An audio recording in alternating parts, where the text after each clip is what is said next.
Bienvenidos a todos. Este es un nuevo Meet Live, o como sea que le queremos poner, de Low Carb Chile para socios. Es una forma de poder incentivarlos y motivarlos a unirse a esta iniciativa. Y hoy día tenemos un episodio muy especial porque estamos junto a Jesús, que es nutricionista, es investigadora, es muchas otras cosas que nos va a contar en su extenso currículum profesional en un ratito más.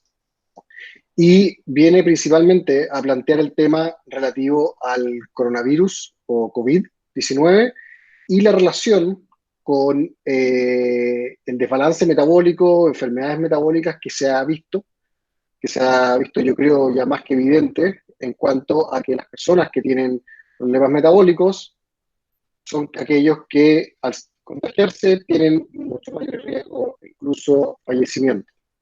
Así que eso, bienvenido acá de nuevo y doy el paso a Jesús. La saludamos. ¿Cómo está Jesús? Hola, gracias Diego por la introducción. Estoy súper bien, estoy contenta de poder compartir con ustedes un poquito de ciencia, porque eso es la nutrición, la alimentación en sí es ciencia. Y bueno, con la contingencia de lo que es el COVID y todo lo que eso involucra, hay mucho miedo, principalmente porque cerca del 10% de la población chilena tiene diabetes, ni siquiera es obeso, o sea, tiene diabetes. Entonces, en sí hay muchas preguntas con respecto a, bueno, pero ¿qué es lo que te mata? ¿Te mata el bicho o te mata la diabetes? Y yo quiero explicar acá por qué son las dos cosas, por qué no se puede tomar solamente un factor la diabetes y otro factor el coronavirus, ya, sino que son factores que van muy de la mano y que más que nada el efecto en nuestro cuerpo va desde una forma de respuesta inmune aguda y una respuesta inmune crónica, que ya voy a explicar por qué lo menciono. Pero justamente lo que vamos a profundizar un poco es con respecto a lo que es obesidad, insulina y diabetes, ¿ya? Una acotación antes de que empecemos. Dime. Mm, Explícanos un poco, porque, a ver, el 10% de la población en Chile es diabética. Esto significa que el 10% de la población está diagnosticada con diabetes, ¿correcto? Exactamente, son personas que ya tienen la glicemia alterada en ayuna o después de la PTGO, que es el examen que a nosotros nos hacen cuando nos tomamos la glucosa y nos hacen esperar 2 horas. Esas son personas que fueron diagnosticadas de cualquiera de las dos formas, pero ya hay un daño, o sea, una persona que ya tiene la glucosa elevada, ya tiene un daño en su páncreas y un daño metabólico. Y justamente por lo que decía Carlos anteriormente ahí en un mensajito, que quizás cuántas personas no están diagnosticadas, y ese es el gran problema, y por eso es que también en atención primaria de salud se hacen pesquisas de diabetes, porque hay mucha gente que no se hace exámenes y lamentablemente la diabetes en la primera parte de la enfermedad es sumamente asintomática. Entonces, al que sea asintomática es un riesgo claramente a que la persona permanezca con la enfermedad y no se cuide. O sea, es muy parecido al coronavirus. De hecho, podríamos decir hoy día que los que testeamos son los que vemos en los reportes, pero pueden haber miles de otras personas que están contagiadas, que todavía no tienen síntomas de diabetes, que son síntomas, porque es una enfermedad silenciosa, crónica, y están dando vueltas y caminando y no saben que debido a los malos hábitos de la alimentación, el daño cada vez va a ser mayor.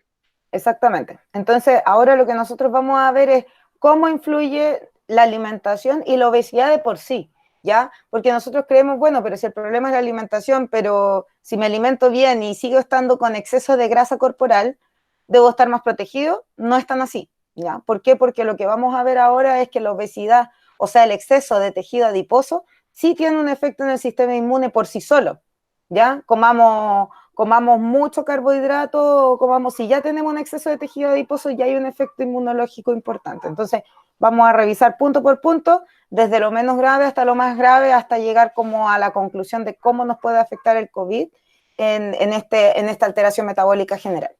Perfecto, pasemos a eso y traté de dar un poquito tu currículum, pero cuéntanos un poco más. Tú eres nutricionista, Sí, qué a más ver, mira, haces? yo soy nutricionista egresada de la Universidad de Concepción, siempre lo digo porque amo mi alma mater. Ujú. Además, soy magíster en nutrición clínica en la Católica, en Santiago, y tengo un diplomado en alimentos funcionales y nutracéuticos, un diplomado en validación de cuestionarios en salud, que es una de las áreas de las líneas de investigación a la que me dedico, a validar cuestionarios de encuestas alimentarias, cuestionarios que buscan pesquisar problemas de salud en investigación puntualmente, y además un diplomado en docencia universitaria, ¿ya? Así que yo ahora también les voy a explicar un poquito desde un contexto bastante pedagógico. Yo le hago actualmente clase a estudiantes de medicina de la Universidad del Paraíso en el campus San Felipe. Soy la profesora de nutrición desde primero hasta séptimo año, y así que voy a explicarles de la forma más simple posible, porque hay muchos tecnicismos. O sea, no se asusten si de repente encuentran algún tecnicismo como interleuquina 6.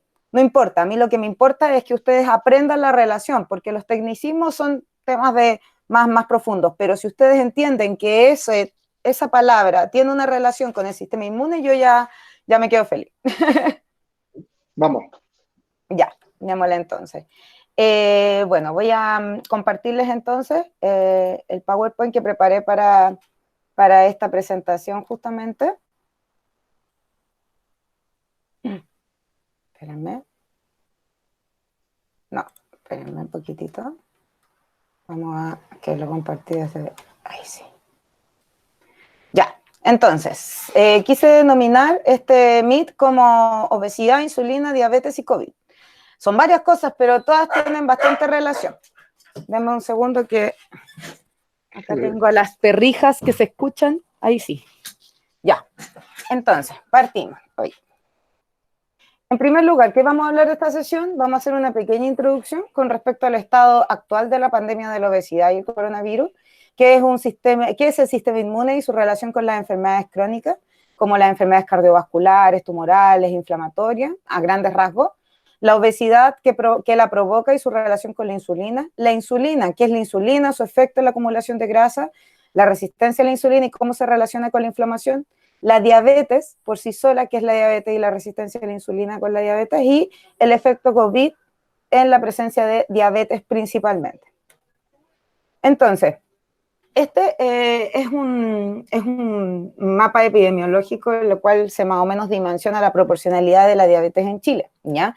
Nosotros observamos que alrededor del 39,8% de nuestra población tiene sobrepeso, estamos hablando de un IMC entre 25 y 30, el 31,2% tiene obesidad, o sea, un IMC entre 30 y 39,9, y obesidad mórbida o en este caso se considera obesidad severa, que es el 3,2% de la población. Si nosotros sumamos a las personas con sobrepeso, con obesidad y obesidad mórbida, nos encontramos que alrededor del 74,2% de la población chilena tiene malnutrición por exceso o exceso de grasa corporal, ¿ya? En este caso, nosotros hemos visto en la televisión, en los medios, en las redes sociales, en los medios en general, que hay varias publicaciones que están saliendo, o sea, hay varias investigaciones que se están dando de diabetes e hipertensión con COVID, o por ejemplo, cuáles son las consideraciones clínicas de los diabéticos ante COVID, y obviamente el manejo de la glicemia, que es uno de los factores que más influyen en la diabetes, ¿ya? Todos estos factores, todas estas publicaciones, ¿por qué se han presentado y por qué es importante destacar que la ciencia le interesa mucho esto? Porque existe una relación entre la obesidad, la resistencia a la insulina, la intolerancia a la glucosa y la diabetes, ¿ya? Quiero diferenciar la resistencia a la insulina de la intolerancia a la glucosa. En este caso, nosotros cuando tenemos resistencia a la insulina es cuando los tejidos se resisten a recibir las moléculas de insulina, por lo tanto, queda insulina dando vueltas en la sangre. Este exceso de insulina en la sangre se le considera hiperinsulinemia, ¿ya? En este caso, estas personas que tienen resistencia a la insulina no necesariamente tienen alteración de glucosa, ¿ok? ¿Por qué? Porque la insulina se preocupa de bajar la glicemia a parámetros entre comillas normales. Sin embargo, las personas que tienen intolerancia a la glucosa, estas personas ya empiezan a presentar una alteración en la glucosa en ayuna, pero no es lo suficiente para ser considerado diabetes, ¿ya? En este caso, ¿cuándo se considera diabetes? Cuando tiene más de 140 miligramos por decilitro de glucosa en ayuna o de glicemia en ayuna. Y cuando se considera intolerante a la glucosa, cuando tiene entre 100 y 120, Entonces, si se dan cuenta, en este tramo nosotros no somos considerados diabéticos todavía.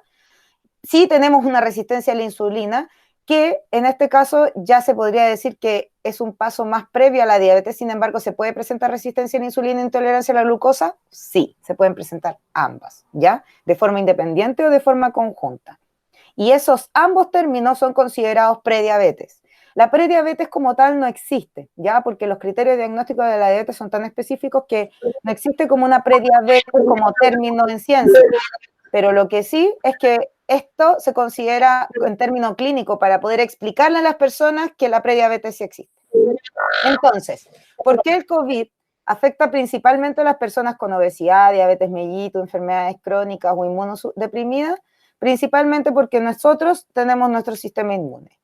En nuestro sistema inmune, la obesidad, el cáncer, la diabetes y las enfermedades autoinmunes se encuentran alterados, ¿cierto? Por lo tanto, son personas más susceptibles a poder recibir cualquier bicho.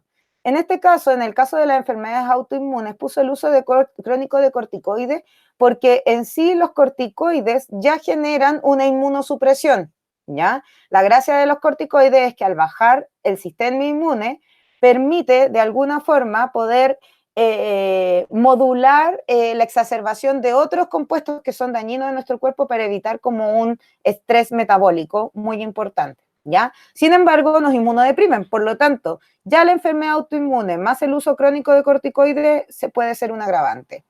Y otro problema que podemos tener acá, especialmente en las personas con obesidad, es dificultad en la capacidad ventilatoria. ¿Por qué? Porque en este caso, la obesidad que está asociada con el asma y también con las enfermedades respiratorias crónicas, sí o sí va a generar una disminución en del espacio disponible para que los pulmones se puedan expandir y puedan contraerse, ¿ya?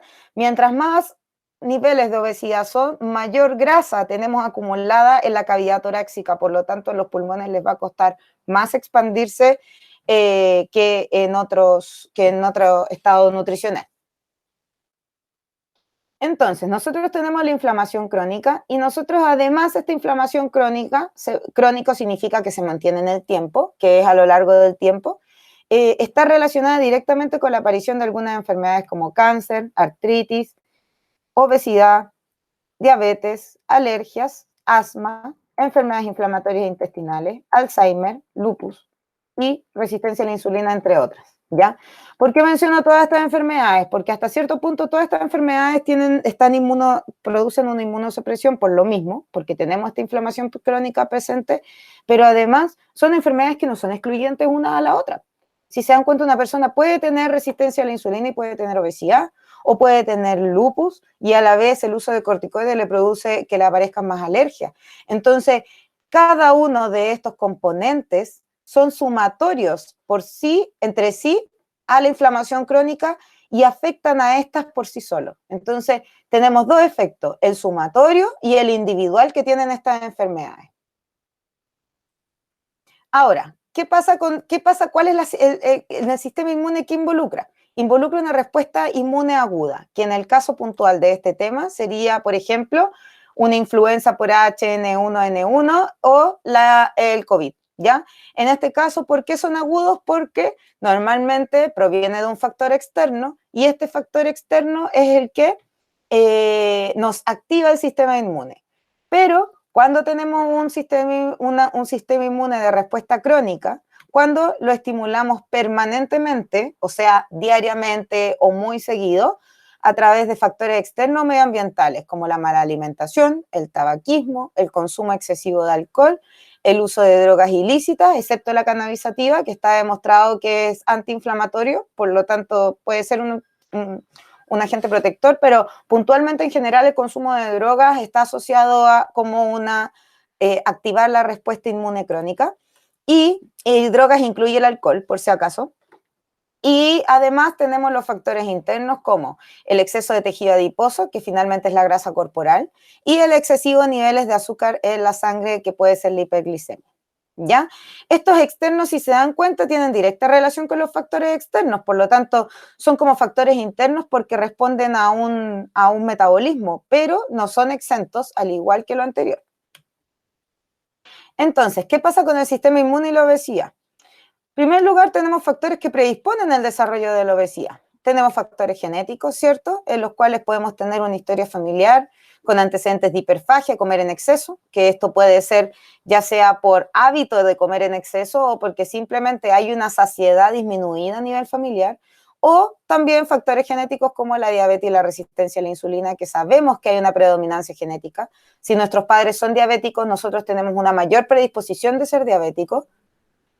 Además, factores alimentarios, dentro de los cuales nos encontramos el excesivo aporte energético en relación al gasto energético.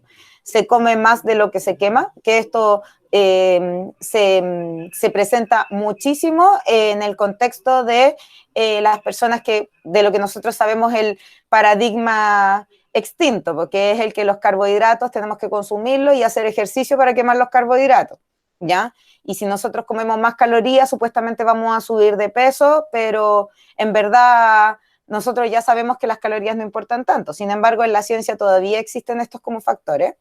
Y los alimentos que producen pic de insulina, que eso es sumamente importante, ¿ya? Y por otro lado tenemos el sedentarismo, que en el sedentarismo va muy de la mano con el tema de lo que gasto de energía debo consumir, pero más que nada es que el ejercicio en sí disminuye la inflamación crónica porque mejora la sensibilidad a la insulina, ¿ya? Por lo tanto, el ejercicio es un factor protector. El problema es que cuando el sedentarismo es permanente, no tenemos esta inflamación, no tenemos esta protección antiinflamatoria, y como no existe esta protección inflamatoria, se exacerban los otros dos factores que son más predominantes. Si se dan cuenta, tenemos en los cuadros rojos, todos tienen algo que ver con la insulina. O sea, no es casualidad que nosotros tengamos que hablar de obesidad y de insulina. En todo esto, en cada uno de los factores tiene algo que ver con la insulina. ¿Y por qué? Porque justamente estos factores son los que predisponen la activación de la inflamación crónica y con eso el sistema o inflamación sistémica. Ahora, ¿cómo el exceso de peso, o más que de peso, el exceso de grasa en mi cuerpo, que es la obesidad, puede activar mi sistema inmune de forma crónica? Ya sabemos que lo activa, ya sabemos que algo pasa, pero ¿cómo lo activa? Entonces, para responder esta pregunta es que nosotros debemos primero irnos a lo que es la insulina, ¿ya? Que será la base de nuestros factores que predisponen a obesidad. Principalmente la insulina es una hormona, como bien dice el título, y en este caso la insulina tiene receptores en la célula. La insulina, al tener nuestro receptor, es como una llave. El receptor es como el cerrojo y la insulina es la llave que encaja en ese cerrojo. Entonces, esta insulina llega al receptor y le manda una señal al canal de glucosa que hasta ese instante se encuentra cerrado para que capte la glucosa. Entonces, la insulina con la llave abre el canal de glucosa y hace que la glucosa entre a la célula, ¿ok? Por eso que cuando los diabéticos están descompensados y son insulino requirentes, no tienen insulina, por lo tanto, esta glucosa no entra, ¿ya? Y ahí es cuando se produce el déficit energético, a menos que estuviesen cetoadaptados como nosotros ya sabemos. Entonces, ¿qué pasa? Que cuando nosotros estimulamos la insulina, que normalmente se hace comiendo más de 100 gramos de hidrato de carbono en general, ¿ya? Estimular la insulina de forma importante, ¿ya? Acá logramos que entre la glucosa a la célula para transformarla en energía, ¿cierto? Además, hace que se transforme la glucosa en el músculo, porque hace que entre la glucosa en la célula muscular y en general las células también del cerebro, porque el cerebro se estimula con glucosa. Y en este caso, transformar la glucosa en grasa y almacenarla. Entonces, se podría decir que esta glucosa, puntualmente, si entra, va a entrar al músculo en forma de energía y al tejido adiposo en forma de grasa. ¿Qué sucede si nosotros no estimulamos la insulina? Si nosotros no estimulamos la insulina, por ejemplo, siguiendo una dieta cetogénica o keto, con menos de 30 gramos de hidrato de carbono, la glucosa no puede entrar a la célula. Por lo tanto, el hígado va a crear glucosa, que es la gluconeogénesis, y busca otras formas de energía, que en primer lugar van a ser las grasas, y si no hay grasas, van a ser en segundo lugar las proteínas. ¿Por qué? Porque puntualmente las proteínas no tienen una función energética primaria, ¿ya? Pueden ser utilizadas como energía, pero no es la primera opción para el cuerpo, ¿ya? La primera opción en este caso, si estimulamos la insulina, va a ser la glucosa, pero si no estimulamos la insulina, van a ser las grasas, ¿ya? ¿Qué pasa? Que esto va a activar la gluconeogénesis, que va a hacer que el hígado produzca glucosa mínima para el cerebro principalmente y los glóbulos rojos, los hematíes, y tenemos que además va a activar la lipólisis, o sea, la degradación de grasa en el tejido adiposo para que salga de la célula y se utilice como energía. Y esto va a permitir la activación de los cuerpos cetónicos, que va a permitir poder reutilizar la grasa, tanto alimentaria como la que tenemos en nuestro cuerpo. Esa es la gran razón por la cual la dieta cetogénica nos permite bajar la grasa corporal a pesar de que no hagamos actividad física, porque esto, fíjense, es solamente manipulando la alimentación. Entonces, ¿cuál sería el efecto hormonal de la obesidad en el sistema inmune? En primer lugar, hay un efecto hormonal directo sobre la hormona de la leptina, ¿ya? Aquí no se asusten con los nombres, más que nada voy a explicar qué es lo que hace. La hormona de la leptina, la obesidad puntualmente hace que disminuya la leptina, por lo tanto, aumenta la resistencia a la leptina, ¿ya? En general, no disminuye la secreción de leptina, sino que aumenta la resistencia a la leptina, pero el cuerpo lo detecta como si no tuviera tanta leptina. Por lo tanto, esto va a permitir que baje la saciedad. En segundo lugar, tenemos una disminución de la adiponectina. La adiponectina se da, esto es una hormona que aumenta el riesgo de sufrir arteriosclerosis. Por lo tanto, aquí tenemos un factor cardiovascular directo. Además, tenemos la resistina, que la resistina en sí se ha visto que disminuye la sensibilidad a la insulina, o sea, tenemos un factor de nuevo contra la insulina por otra hormona que no es directamente la insulina, baja la saciedad, la resistina, y además activa los moduladores del sistema inmune, como la interleuquina 6 y el interferón alfa, ¿ya? Estos dos lo que hacen a su vez es alterar ciertos moduladores del sistema inmune en general, ¿ya? Por lo tanto, nosotros solo tenemos que meternos en la cabeza en que si una hormona modula el sistema inmune de forma independiente, entonces claramente esa hormona nos va a afectar en el sistema inmune. También tenemos aquí el efecto de la insulina. ¿Por qué? Porque como sabemos la obesidad en sí aumenta también la insulina ya que disminuye su sensibilidad, como lo dije anteriormente. Esto, la resistencia a la insulina, por supuesto, aparece, que es esta disminución de la sensibilidad. Y a su vez, como les decía, la interleuquina 6 y el interferón alfa incrementan la resistencia a la insulina. O sea, tenemos dos vías indirectas, dos hormonas de forma distinta que afectan la resistencia a la insulina.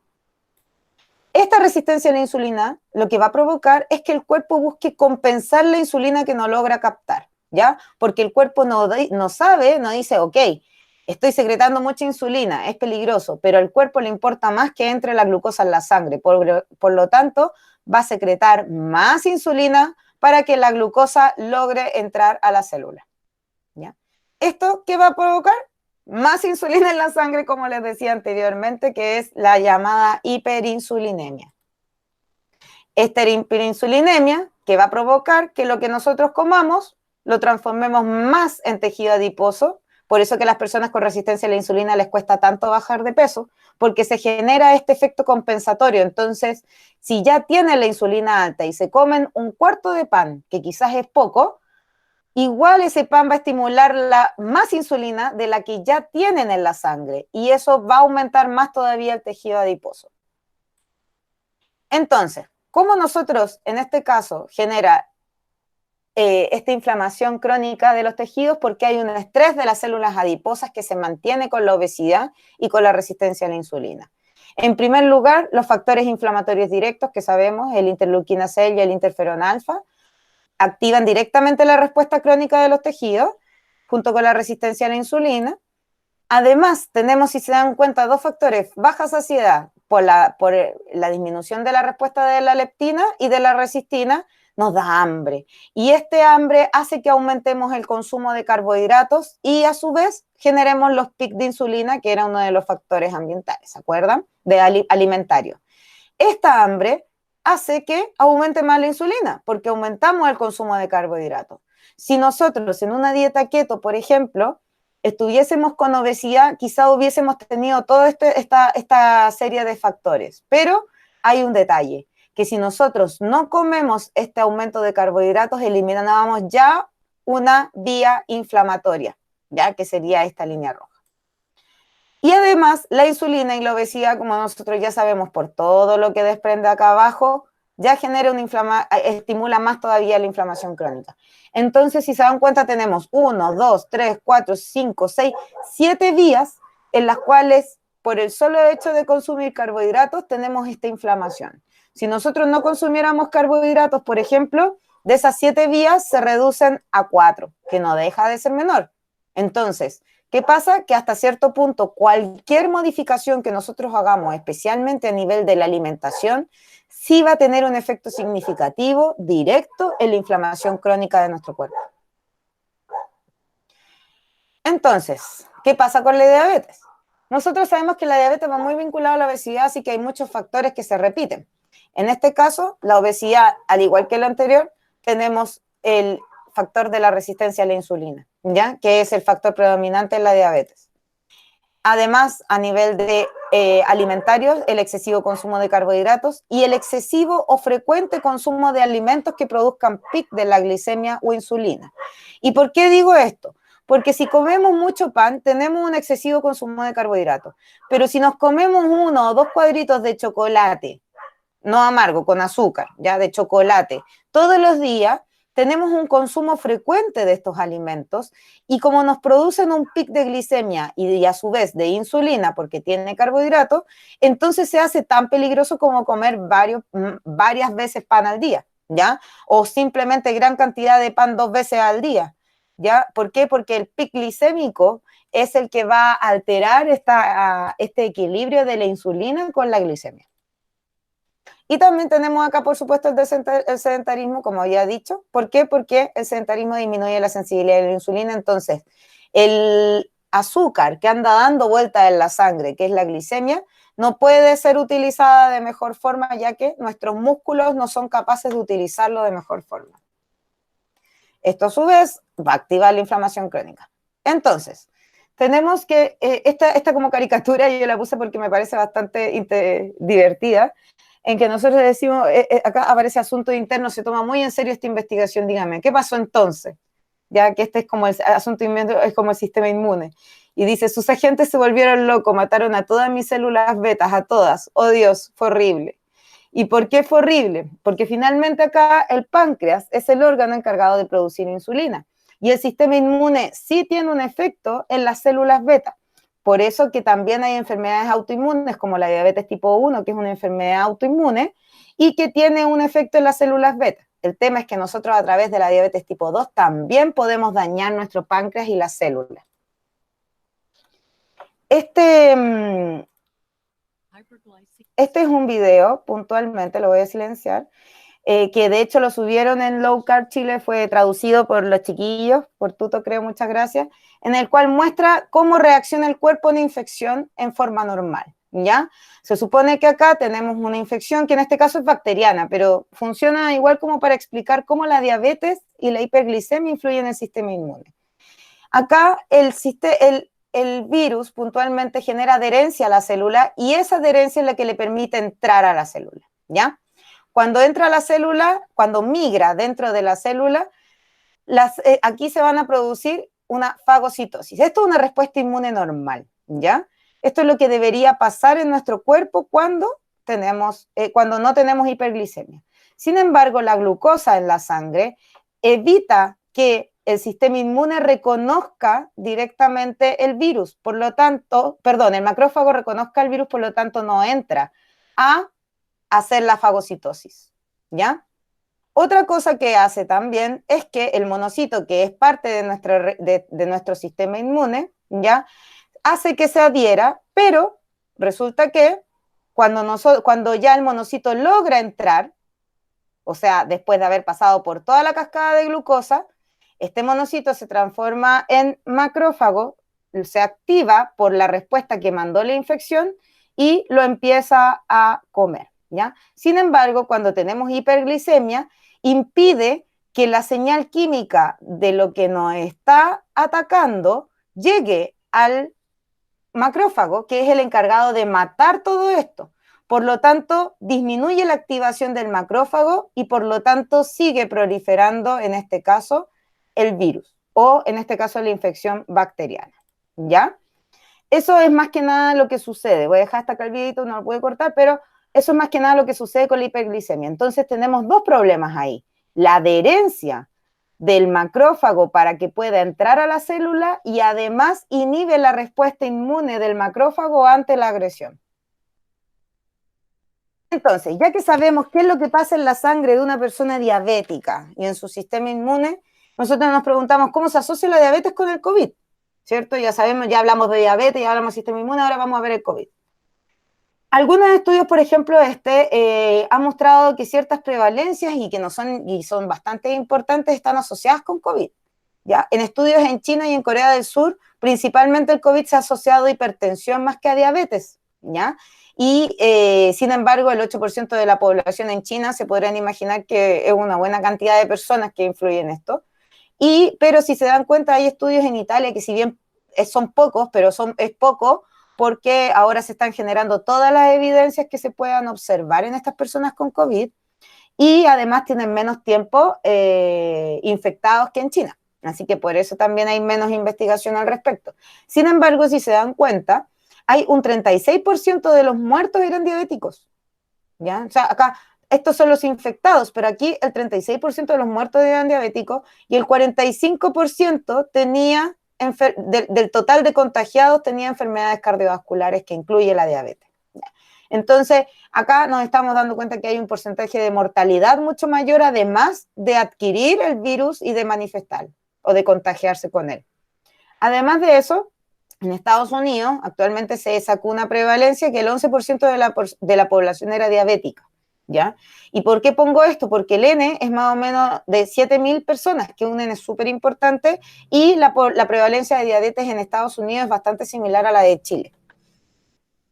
¿Qué pasa con esto? Que este estudio lo que vio y que se ha observado en todos estos estudios principalmente, estos de abajo son los distintos estudios que lo observaron, es que la severidad con la que reacciona el COVID es mucho mayor en las personas diabéticas, ¿ya?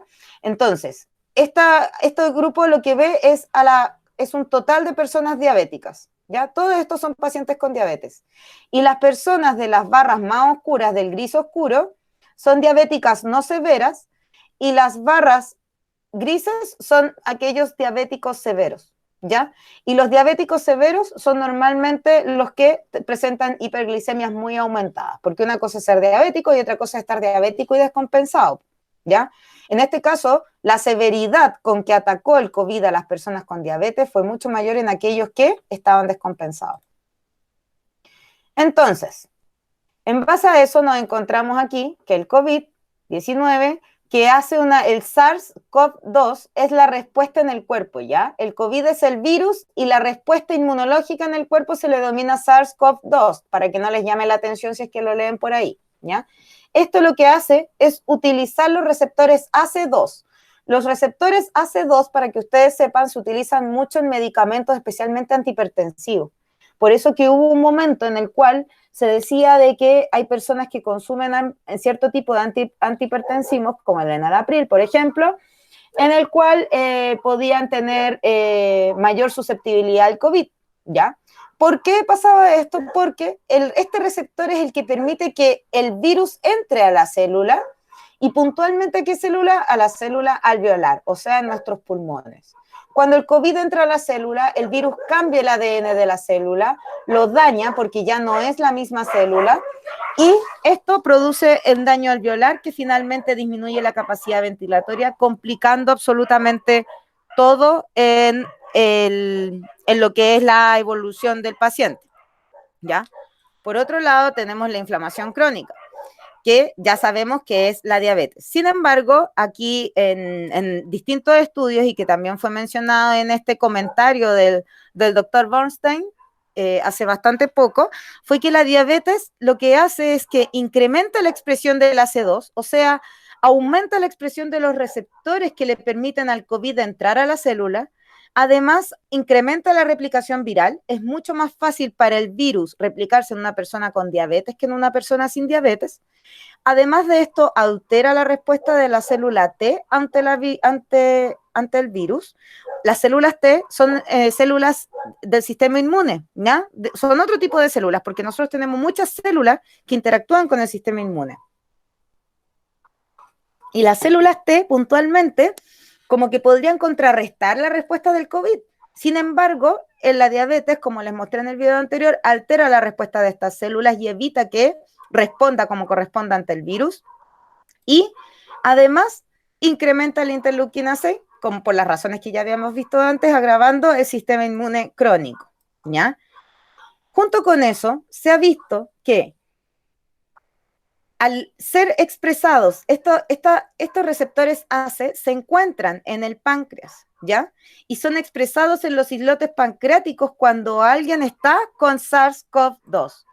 ¿Qué ha pasado? Que hemos visto y han observado que hay personas que presentan hiperglicemia sin diabetes preexistente. O sea, yo que no soy diabética puedo presentar hiperglicemia si me contagio por COVID. Puntualmente, ¿por qué? Porque al haber una expresión de las células de los receptores ACE en los islotes pancreáticos, el sistema inmune trata de destruirlo y lo que hace es que produce un daño pancreático mayor. Disminuye la secreción de insulina, provocando la hiperglicemia y con eso, finalmente, la conexión a respiración, a ventilación mecánica. Finalmente, como a modo de conclusión, primero, la obesidad, la resistencia a la insulina y la diabetes son factores de riesgo que agravan los efectos de la salud por contagio de COVID. Ya actualmente no hay estudios directamente de obesidad, pero si ya hay estudios de diabetes, de insulina, y la insulina está asociada a la obesidad, obviamente podemos deducir que hay un factor etiopatogénico, o sea, que nace desde la insulina en torno a toda la complicación del contagio por COVID. Además, un factor en común de todos estos efectos es la insulina, por lo tanto, se hace prioridad evitar su hiperestimulación. ¿Por qué pongo hiper? Porque depende de cada persona, ¿ya? Por ejemplo, ¿cuándo podríamos hablar de una hiperestimulación más clara? Cuando ya tenemos un consumo mayor a 130, 150 gramos de hidrato de carbono, pero, por ejemplo, si nosotros mantenemos un basal de insulina, de repente su hiperestimulación puede ser mucha mayor cantidad de hidrato de carbono. Ya recordemos que la insulina se va ordenando de acuerdo a nuestra alimentación, entonces todo depende de cómo nosotros comamos. En este caso, la reducción de la inflamación crónica por hiperinsulinemia se puede corregir a 2 semanas reduciendo drásticamente el consumo de carbohidratos, ¿ya? Eso es la parte buena. Yo personalmente participé de un estudio cuando hice mi tesis de magíster, en el cual evaluábamos la insulina en personas con problemas dentales, ¿ya? Y las personas con problemas dentales mostraban disminución de ciertos factores de necrosis a nivel dental cuando se corregía la alimentación y la insulina, ¿ya? No sé si han escuchado de un examen que se llama PCR.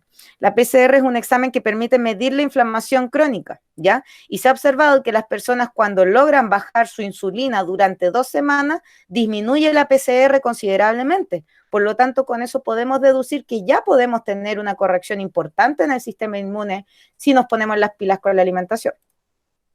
Y además, la diabetes por sí sola es una enfermedad que te puede exponer a contraer otras enfermedades transmisibles como virus y no transmisibles como puede ser el cáncer, que también es de mayor prevalencia en personas con diabetes.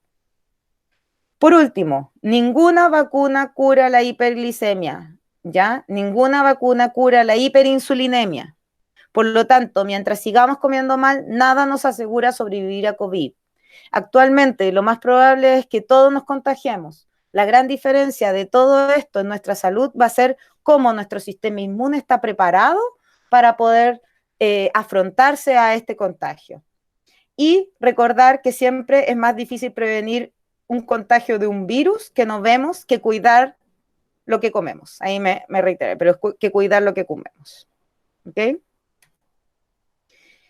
Con esto finalizo como la presentación oficial. Le doy gracias a Low Carb por este espacio, que es fundamental. A mí me ha ayudado un montón como para poder entender muchas cosas de lo que les estoy hablando y más que nada como para poder generar nuevas formas de alimentarse y de poder sanar nuestro cuerpo.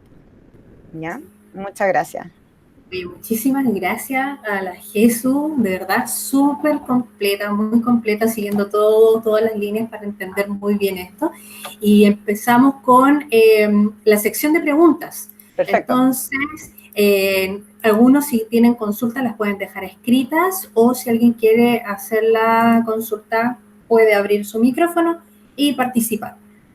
Así que, sí, ahí están las felicitaciones de Juan Granado, sí, de César, impecable, la Débora también.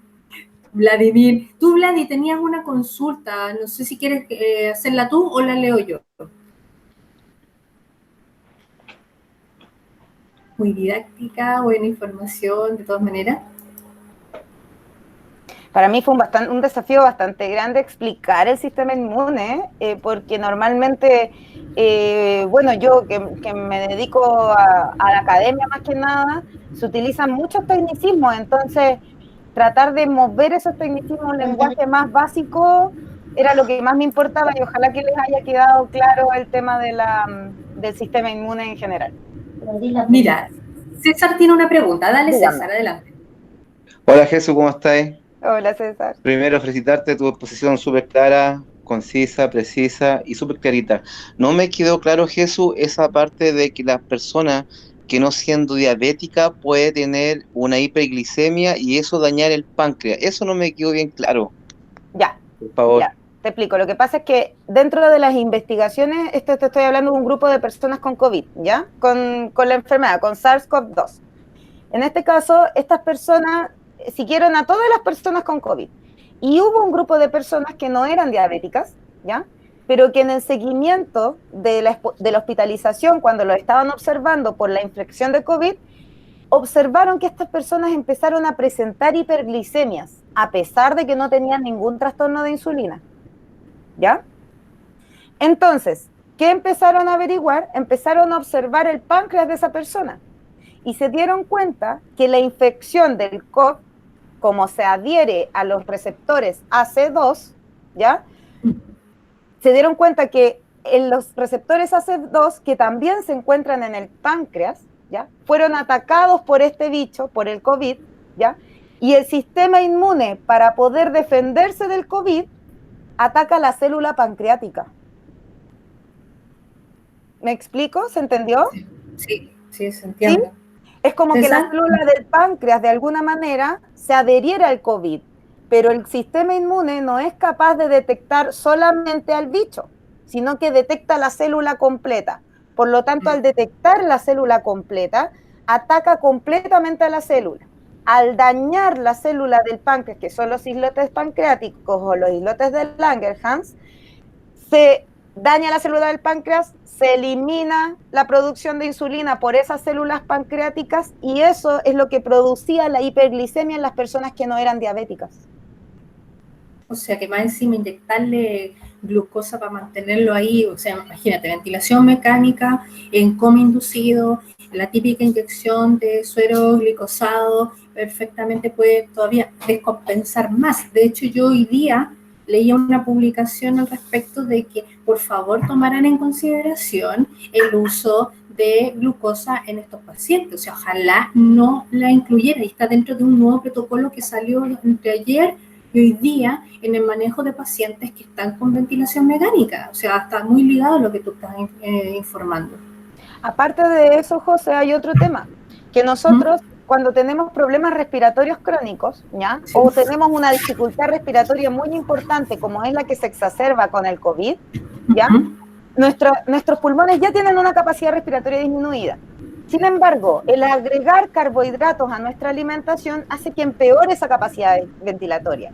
Porque recordemos que el carbohidrato, ¿qué tiene? Carbono, ¿cierto? Y la descomposición del carbohidrato produce una molécula de CO2. Exacto. Y el CO2 es un gas, por lo tanto, va a empeorar la capacidad ventilatoria porque va a llenar los pulmones con CO2 que tiene que botar, pero que finalmente no va a ser capaz de botar. Exacto, exacto. Mira, acá Hertz tiene una pregunta, no sé si quieres tú mismo hacerla, Hertz. Ella abre su micrófono y puede hacerla. Ya. Dice Hertz, en presencia de COVID-19, el consumo regular de omega 3, EPA, DHA, obviamente, podría de alguna forma ayudar a nuestro sistema inmune a disminuir la duración del COVID-19? De forma indirecta, sí, ¿ya? No hay nada demostrado con respecto a lo que es omega 3 y COVID, ¿ok? No hay asociación directa todavía, pero lo que hace el omega 3 es que disminuye la inflamación sistémica, ¿ya?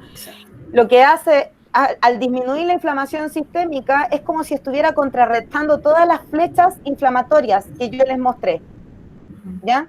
Esta inflamación sistémica, al disminuir, ya disminuye la resistencia a la insulina, porque modela la interleuquina 6 y el interferón alfa, que eran los que se activaban, ¿se acuerdan?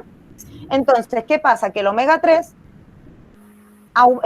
modula esos moduladores inmunológicos que van directamente vinculados con la resistencia a la insulina. Por lo tanto, si nosotros controlamos esos inmunoduladores y la resistencia a la insulina, podríamos asumir de forma indirecta que sí afecta y podría protegernos el omega 3 con respecto a una respuesta inmunológica exacerbada del COVID. Sí, perfecto. Patricio Madariaga, ¿quieres hacer tú la consulta? Tiene una pregunta acá. ¿O quiere que la lea? Están todos tímidos hoy día, nadie quiere hablar. Ahí Patricio había, sí. Sí, Patricio, a ver si él quiere hacerla directamente o la leo yo. Parece que tienen silencio. Sí, parece que sí. Bueno, la digo, en realidad lo que está preguntando es si una persona que se haya infectado y luego se recupera, ¿queda inmune? Ya, eso no se sabe todavía, ¿ya? ¿Por qué? Porque hay, de hecho, hoy día mismo, revisando los últimos estudios, hay como que no aparece la publicación, es un preámbulo de publicación, ¿ya? Que lo hacen como para marcar expectativa y todo, en el que dice de que hay personas reinfectadas que pueden exacerbar de nuevo la respuesta del COVID, pero que todas tienen enfermedades crónicas. Entonces, la pregunta es aquí, ¿una persona con diabetes se sana de COVID o una persona con diabetes se sana temporalmente y puede exacerbar una respuesta del COVID más adelante? También puede ser. Exacto, puede ser. Mira, Natalia, Nati, ¿quieres hacer tú la pregunta? Hay una consulta. Ya, yo la leo. Dice la Nati, ¿podría una persona con hiperinsulinemia contagiada con COVID aumentar el sistema inmune cambiando la alimentación en semanas y así acortar el tiempo de virulencia y sintomatología? A ver, puntualmente, si nosotros, a ver, voy a ver, son hartas preguntas, no una gran pregunta, Nati. Ya. O sea, en el fondo es como si al cambiar se podría en el fondo aumentar o elevar la capacidad del sistema inmune cambiando alimentación. Primero eso, pero sí, eso es lo primero. Semanas, sí, en semanas. Claro, en pocas semanas. Mira, yo creo que sí, fíjate, pero es una apreciación mía, no hay ningún paper que lo respalde. Yo creo que sí, porque si la respuesta inmune cambia tan drásticamente, y se puede medir por PCR, cambia tan drásticamente con la alimentación, yo creo que perfectamente, si además a esa alimentación le aumentamos un factor, por ejemplo, cetogénico, podemos tener una exacerbación incluso del sistema inmune, porque estamos evitando la hiperglicemia por el consumo de carbohidratos, ¿ya? Y eso, a su vez, disminuye la sintomatología respiratoria. Recordemos, disminuye la sintomatología respiratoria, por lo tanto, una persona, por ejemplo, con COVID que está en la casa, si anula los carbohidratos, lo más probable es que le cueste mucho menos respirar, ¿ya? Y el tiempo y acortar el tiempo de virulencia, eso depende de cada persona, porque hay personas que la gripe pueden ser contagiosas 3 días y hay otras personas que pueden estar 5 días contagiando gripe. Y principalmente depende de la capacidad que tenga cada persona en anular esa gripe antes de que la contagie. Una persona con resistencia a la insulina o con diabetes quizás no va a ser capaz de anular el efecto del COVID en su totalidad y eso puede mantener el tiempo de virulencia y la sintomatología. Sí, en un caso estábamos nosotros comentando en el grupo cómo se ha generado, cuál ha sido la prevalencia de las muertes, especialmente los fallecimientos, en que en Chile atacando mucha gente joven. De hecho, los que trabajan en área de salud, yo he conversado con mi hermana enfermera UCI, que está atacando mucha gente joven, y en el caso de acá, que en España, son adultos mayores. De hecho, ya se hicieron unos cambios en la contabilidad de personas porque prácticamente casi el 23% de los fallecidos son adultos mayores que viven en estos hogares de ancianos que llaman. Y que estas personas tal vez no necesariamente tienen test o les han hecho el test confirmando COVID, pero por tener una neumonía, ¿cierto? Una neumonía o que de repente les vino problemas respiratorios. Claro, son adultos mayores, personas que muestran en la televisión que han dado de alta con 94 años, con 103 años lo han dado de alta, pero personas que fallecen generalmente diabéticos, hipertensos, y acá en Chile son jóvenes. ¿Por qué? Porque estamos teniendo una población que cada vez desarrolla más este tipo de síndrome metabólico a menor edad. Incluso, por eso de repente cuando al principio tú hablabas de los típicos TOFI, o sea, alguien preguntó por la grasa visceral. Si nosotros tenemos un cuchufili de grasa, un flaco que tiene grasa visceral, también es probable que pueda desarrollar la enfermedad, y uno ve en la televisión un joven flaco y dice no tenía ninguna enfermedad, pero puede tener grasa visceral y por lo que tú mencionas podría incluso degenerar una hiperglicemia, ¿cierto? Mientras esté en el proceso hospitalizado, digamos. Entonces, además, ojo con las lecturas, pues, o sea, viejos en Europa y más jóvenes en Estados Unidos, México y Chile. Igual hay que considerar otro factor ahí, que por ejemplo los estudios en China, dentro de las conclusiones del paper que leí, donde estaban comparando los estudios en China, Italia, Estados Unidos, etcétera, es que son dos cepas distintas de virus. Ya mutó, ya hay un virus que mutó. Y si se dan cuenta en sí, claro, en China la población afectó más a los hipertensos, pero en lo que es en Latinoamérica, en Europa, está afectando a personas que tienen un sistema inmune disminuido más que hipertensos por sí solos, ¿ya? Y bueno, en China también con un sistema inmune disminuido, pero claramente lo que tú dices, la anticipación de todo el síndrome metabólico, de la hiperglicemia en general y de la hiperinsulinemia permanente que tenemos con los niveles de obesidad en Latinoamérica y en América en general, claramente es un factor de riesgo mayor. Exacto, y ese, bueno, como anécdota, yo le decía hoy día a mi marido, porque yo soy asmática, pero generalmente mi asma se genera por estrés. Entonces yo, claro, me cuido bastante para no desarrollar problemas de respiración.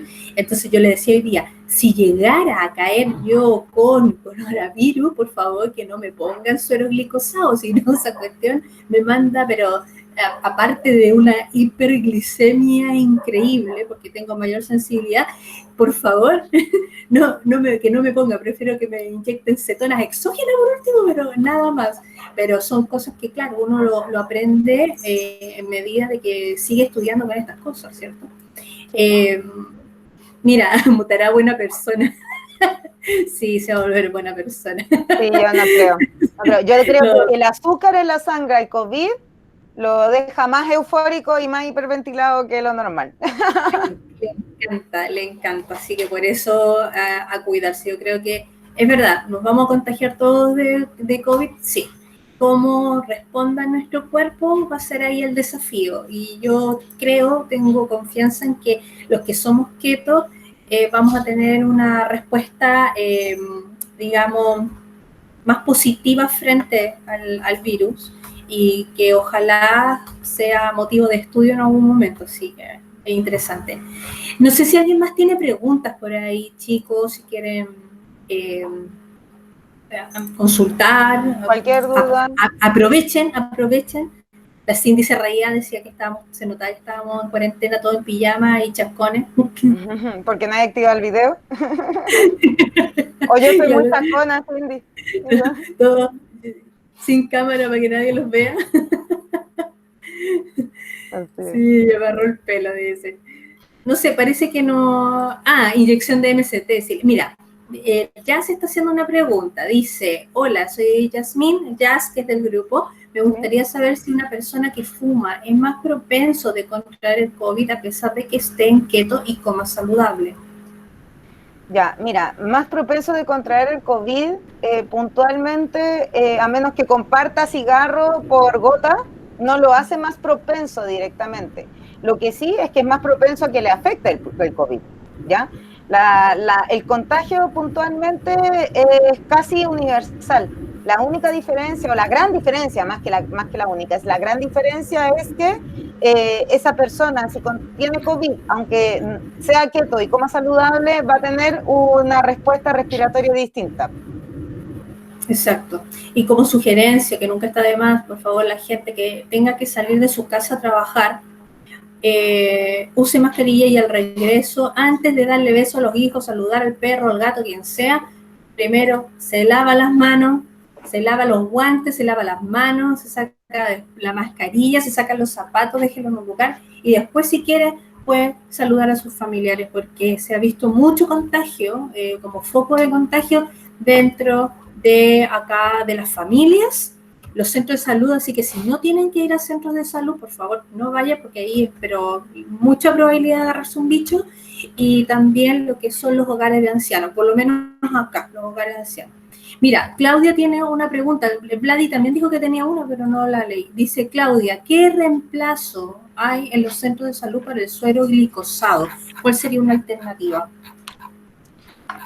A ver, usted la otra vez, Diego mencionaba que en el hospital le pedía que al papá le pusieran dextrosa, ¿o no?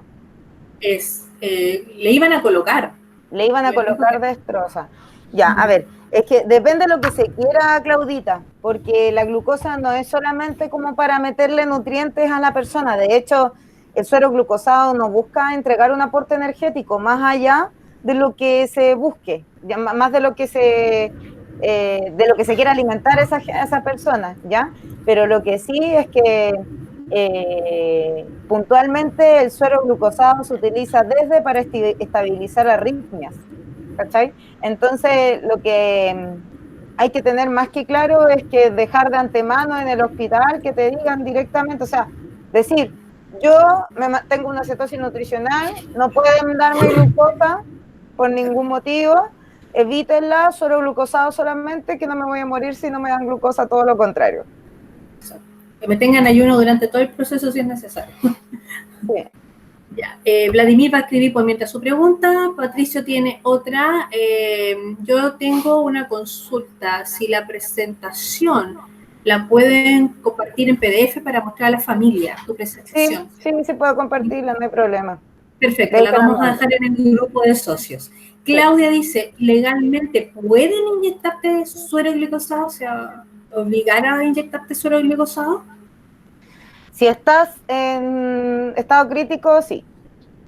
En estado crítico, sí. Sí, claro. Si la familia autoriza de que se hagan todas las determinaciones médicas correspondientes, sí. Okay. Pero si tú estás consciente, puntualmente, no pueden. Tú no te pueden obligar a darte algo que tú no quieres. O sea, puedo llegar y exigir de que mientras esté consciente que me inyecten un churrasco, pero no suero glicosado. Claro, hasta cierto punto sí.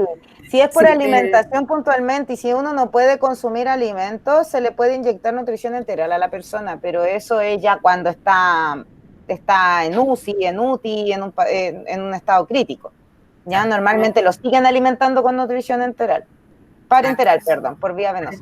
Sí, tomen en cuenta que la gente que cae en UCI por lo general les ponen bigoteras por el oxígeno, pero si los tienen que intubar tiene que ser, casi colocarlos en un estado de coma para que la persona no se vaya a sacar el tubo y en algunos casos incluso colocarlo boca abajo para que no presione tanto la zona de los pulmones por el bloqueo que tiene lleno de secreciones en los pulmones. O sea, de verdad que el tratamiento con COVID es muy, muy complicado. Gente que ha estado semanas en la UCI, 6 semanas, 7 semanas en la UCI.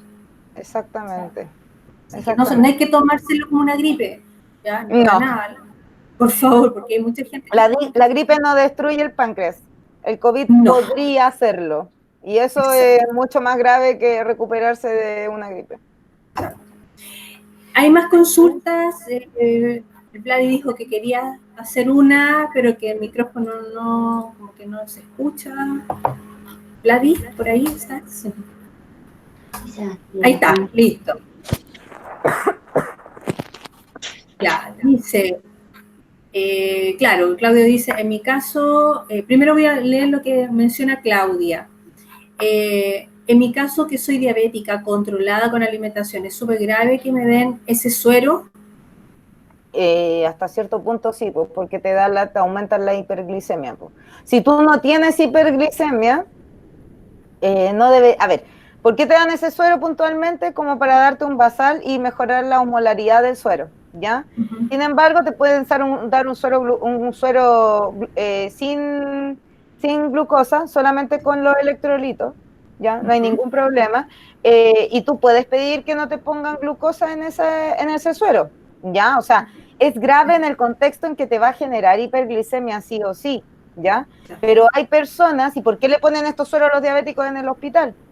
Porque normalmente los médicos manipulan las insulinas para bajar las glicemias, pero no ven la alimentación. Entonces, ¿qué pasa? Que si nosotros tenemos un paciente que antes en su casa comía, por ejemplo, 2 panes al desayuno, llega al hospital y se come medio, ¿qué va a pasar? Le va a bajar la glicemia, pues. Entonces, ¿qué hace el médico? No, metámosle azúcar por vía sanguínea para que le suba y se compense, pero resulta que después le tienen que poner más glicemia para poder bajar esa glucosa. Y así se genera el círculo vicioso y las personas siguen agravándose en los hospitales por hiperglicemia. Vladimir tiene aquí las preguntas. Primera pregunta. En algún punto de la presentación se habló sobre la hiperglicemia, que la hiperglicemia es la causante de las enfermedades autoinmunes y se mencionó la diabetes tipo 1. La explicación, ya no. Bueno, es que de hecho no la causa. O sea, no la causa, eso es. Claro, como es autoinmune, no es que la hiperglicemia la cause, sino que la persona ya tiene el daño. Entonces, ¿qué viene? La explicación dada afecta a otras enfermedades que hemos visto en Low Carb Chile, por ejemplo, fibromialgia, esclerosis múltiple, qué sé yo, artritis reumatoide, ¿podría tener ese efecto? Ya. A ver, primero, la hiperglicemia no causa enfermedades autoinmunes, ¿ya? Normalmente las hiperglicemias son respuestas de las enfermedades autoinmunes, ¿ok? Por ejemplo, la diabetes tipo 1 no es que una persona haya tenido hiperglicemia y se le haya gatillado una diabetes tipo 1, sino que esa persona ya tenía la enfermedad autoinmune en sus genes, en algún momento de su vida se gatillaron esos genes y con eso... en el caso de la diabetes tipo 1, con eso aumentó la necrosis, o sea, la muerte de las células pancreáticas y la disminución de la insulina, y como baja la insulina, aumenta la hiperglicemia, ¿ya? La explicación que afecta a otras personas que hemos visto de low carb, no se da la hiperglicemia, se da la insulina, Vladimir. Y por eso que la pregunta 2 que te dice que la teoría del Diego es la hiperinsulinemia. La hiperglicemia es una respuesta posterior a que ya quedó la escoba con la insulina, ¿ya? Y la hiperinsulinemia sí tiene asociación directamente con la fibromialgia, con la esclerosis múltiple, ¿ya? Y aún así son asociaciones, o sea, por ejemplo, yo te puedo decir quizás la causante es la falta de vitamina D, porque la vitamina D, el 80% de la población en Chile tiene un déficit de vitamina D, y el déficit de vitamina D está asociado con una resistencia a la insulina que produce una hiperinsulinemia. Entonces, por eso que es importante diferenciar cuando son estudios de asociación o de causalidad, ¿ya? En este caso, la hiperglicemia se asocia con algunas enfermedades autoinmunes, no con todas, pero la que sí se asocia con todas las enfermedades es la hiperinsulinemia. De todas maneras. Entonces, yo creo, no sé si quedó claro para que, si tienen alguna otra pregunta. ¿Hay alguien más? Yo tengo otra pregunta, Jesús. Dale, Fran. Ya, primero, felicitaciones por la presentación, súper buena. Gracias. Y la pregunta es, que considerando que todos eventualmente nos vamos a contagiar de coronavirus, ¿qué recomendaciones harías tú para que sea más llevadero, para que no nos afecte tanto, no tengamos síntomas tan fuertes, aparte de reducir el consumo de carbohidratos, estar en una alimentación keto, low carb? ¿Qué otras recomendaciones harías para que si nos enfermamos no sea tan grave? Ya, a ver, bueno, en primer lugar, todas las recomendaciones basales van, desde mi punto de vista, van en controlar la insulina. por eso que puse que el consumo de carbohidratos es lo más importante. Pero el omega 3 controla la insulina, el magnesio controla la insulina, la vitamina D controla la insulina. Entonces, más allá del consumo de carbohidratos, yo recomendaría de que empezáramos a cuidar nuestros micronutrientes, ¿ya? Hay muchos exámenes que a los médicos ni siquiera se les ocurre hacer para medir micronutrientes, y es importante que nosotros tratemos de hacernos monitoreos al menos 2 veces al año de los micronutrientes. Yo me atrevería a decir que incluso del low carb, que somos súper aplicados y que muchos tenemos muchos exámenes de distintos tipos, va a mostrar de vitaminas y de minerales son los mínimos. Son los mínimos. Entonces, yo creo también que va muy de la mano con el tema de los micronutrientes que nosotros estamos suplementando aparte del consumo de carbohidratos, ¿ya? Y los ácidos grasos esenciales como el omega 3.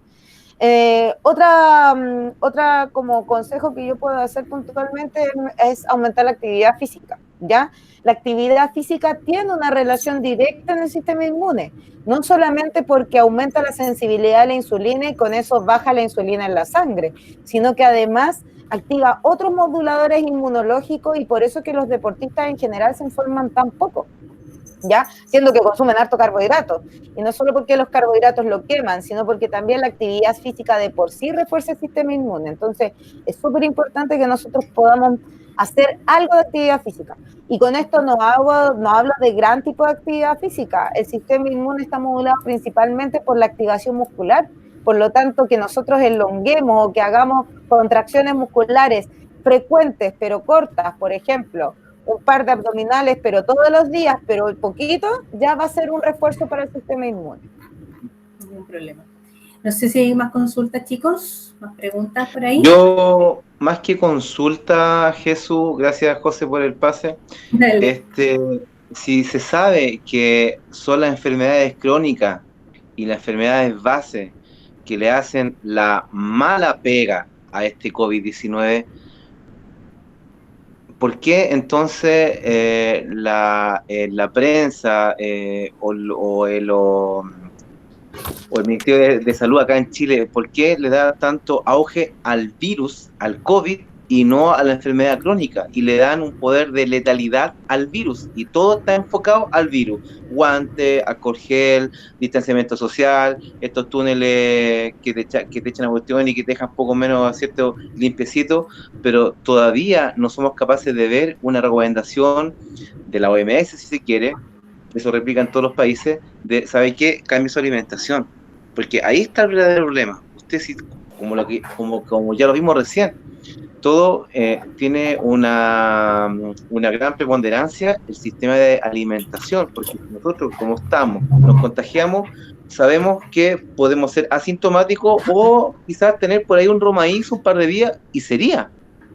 Entonces, ¿por qué no se le da importancia, tú que estás metido ahí en el tema médico, por qué no se le da importancia a la enfermedad crónica, a la enfermedad de base, y por qué tanta propaganda y popularidad al COVID-19? A ver, ya esto es más a nivel de criterio, es una respuesta personal, ¿ya? Tómelo como parte de mi criterio personal y de mi opinión personal. En primer lugar, César, yo creo que la medicina occidental en general, a lo largo de la historia, se ha desarrollado en base a solucionar problemas a corto plazo, ¿ya? Por ejemplo, el fármaco que te anula el ataque al corazón, ese es el más caro. Entonces, ¿por qué es el más caro? Porque puede ser utilizado en UCI, en UTI. O el fármaco que te baja la glicemia al tiro. O el fármaco que esto, el fármaco lo otro. La medicina occidental en general se ha desarrollado en base a la farmacología, ¿ya? Entonces, ¿qué sucede? Que la farmacología normalmente es rápida. Y como es un virus nuevo y no existe una farmacología como para poder cubrir el daño de este virus, entonces actualmente la medicina se vio noqueada. Como que ya no tenemos nada a corto plazo para poder atacarlo, por lo tanto es lo más terrible que nos puede pasar, ¿ya? Eso en primer lugar. En segundo lugar, este cortoplacismo que tiene la medicina tradicional o la medicina occidental va muy de la mano con también la manipulación de los datos. O sea, ahí Juan decía que no quieren perder auspiciadores y no deja de ser importante. O sea, a ellos que les interesa que la gente compre algo que le pueda funcionar ahora para que pueda seguir comprando. ¿ya? Lamentablemente la prevención no es negocio para la industria farmacéutica. Y los gobiernos están directamente ligados con el lobby de la industria farmacéutica, por lo tanto, promover una solución que no conlleve un fármaco es casi antiético, que es una estupidez pero máxima. Por eso mismo es que hay un área de la medicina que se llama medicina en estilos de vida, y que incluso hay países que están desarrollando especialidad con respecto a eso. Por ejemplo, un gastroenterólogo es la subespecialidad, entonces otra subespecialidad en medicina en estilos de vida. Y esos médicos recetan ejercicio, recetan alimentación, te dan suplementos vitamínicos, te ordenan los horarios de sueño, o sea, de verdad que previenen enfermedades. Pero es un área nueva de la medicina que no se está explotando tanto todavía. ¿Por qué? Porque no está lucrativa. Y por otro lado, perdón, lo último, y por otro lado es que también influyen las tasas de mortalidad, César, ¿ya? Porque, por ejemplo, ¿qué pasa? Cuando tú comparas países por sintomatología, nosotros sabemos que, por ejemplo, en España, no sé, el 9% de la población es diabética, pero se muere solamente, no sé, por ataque al corazón de ese 9% se mueren 100.000 personas al año, ¿ya? Entonces, ya tienen un estimativo de costo de salud cubierto para esas 100.000 personas al año, ¿ya? Y saben que se van a morir tantas personas por diabetes. El tema aquí es que los recursos sanitarios ya están destinados para esa gente que se va a morir por diabetes, pero no están destinados para gente que nos va a prolongar su vida con diabetes, que finalmente es la mano de trabajo laboral activa, que es la que le importa el orden mundial, por decirlo de una forma. Entonces, esas personas diabéticas, en vez de vivir 15 años con la diabetes y producir 10 años de esos 15, ahora se van a morir a los 3 años con diabetes. Entonces, ¿qué pasa? Que ahí el problema no fue la diabetes, fue el virus, porque el virus acortó la vida de esa persona. Eso yo creo que son las variables que influyen. Sí. Hay un tema también que yo lo noto acá, que respecto de por qué le dan tanto énfasis al virus y no al cambio alimentario.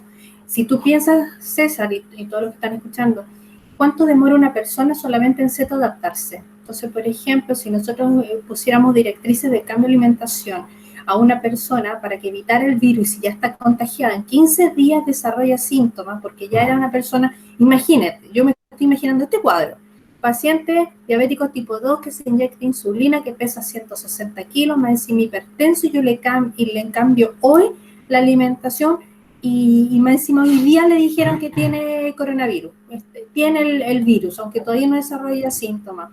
Si desarrolla los síntomas en 14 días más, que es como lo mínimo, o incluso podría desarrollarlo en más días, le viene, aparte de los síntomas por el virus, vienen los síntomas por el ketoflu, vienen los síntomas por la cetoadaptación, viene un montón de desequilibrios de la parte de los electrolitos, por lo tanto el cuerpo todavía lo estresa más. Entonces, por eso nosotros tenemos una ventaja, porque nosotros ya llevamos varios meses, incluso años con este cambio alimentario.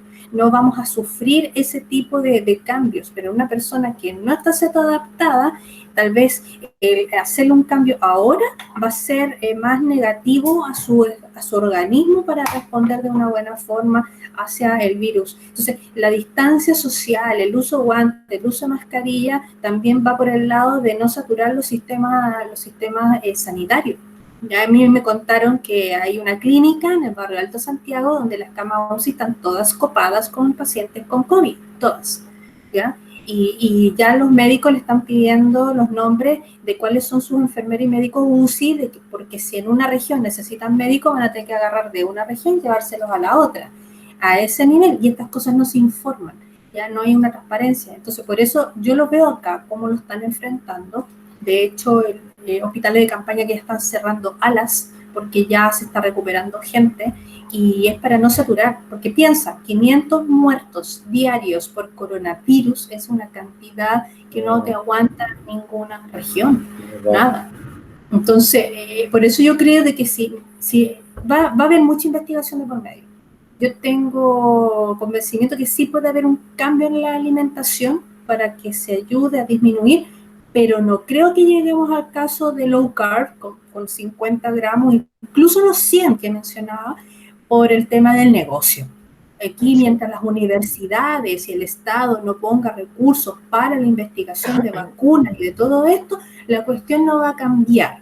No va a cambiar y no van a quitarle privilegios a empresas grandes como la Bayer o como Nestlé para que ellos sigan vendiendo sus productos, ¿ya? Versus desarrollo de vacunas y cambios alimentarios que puedan generar cambios significativos en la población, porque yo creo que el cambio de alimentación, esto que está pasando ahora es peor que el tema de, o sea, no peor que la diabetes, ¿ya? Sino que va de la mano, o sea, es como un indicativo.